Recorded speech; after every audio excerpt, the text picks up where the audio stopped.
We are interrupting your previously scheduled program with an IOM News special report, live on air with Bill Shoxper.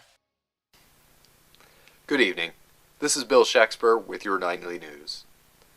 Tonight, 8 are dead in what police are calling the deadliest board meeting in history. The Denmark Corporation has been no stranger to scandal in recent days. CEO and founder William Hamlet Sr. was found dead unexpectedly last month, of undetermined causes. Roger Claudius had been widely suspected of having an affair with Gertrude Hamlet, head of the board and wife of Hamlet Sr. Suspicions were all but confirmed last week when Gertrude married Claudius and nominated him to succeed as CEO of the Denmark Corporation.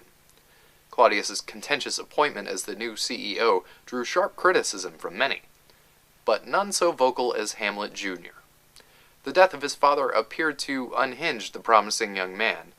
Hamlet abruptly ended his studies in England and broke off his engagement with longtime fiancée Ophelia Polonius, daughter of corporate spokesman David Polonius. Hamlet then wrote and directed a short guerrilla-style film called The Conscience of the King, a venomous satire portraying the analogue of Claudius as a murderous lecher.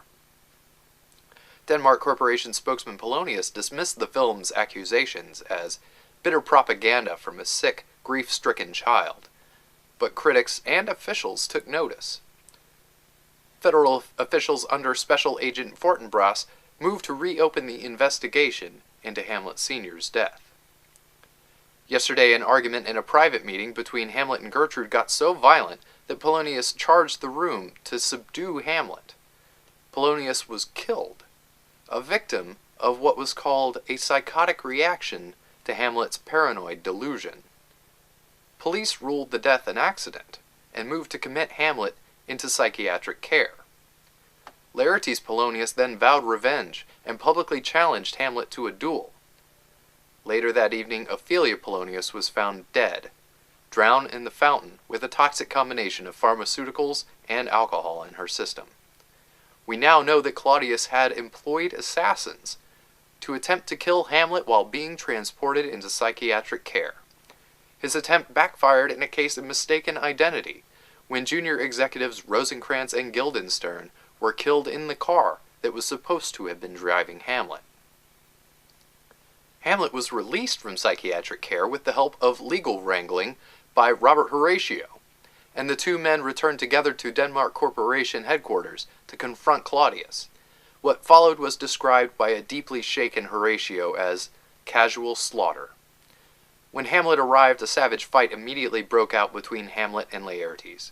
Claudius took advantage of the chaos and quickly moved to poison Hamlet.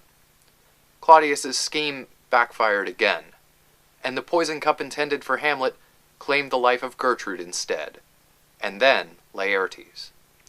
An already mortally wounded Hamlet then attacked Claudius, and both men died in the struggle. A federal team led by Special Agent Fortinbras breached the compound minutes too late, finding only one living witness in Robert Horatio. Fortinbras described the scene as tragic, but somehow familiar, as if the story had happened before and would likely happen again. This has been Bill Shoxper. May flights of angels sing thee to thy rest. Good night.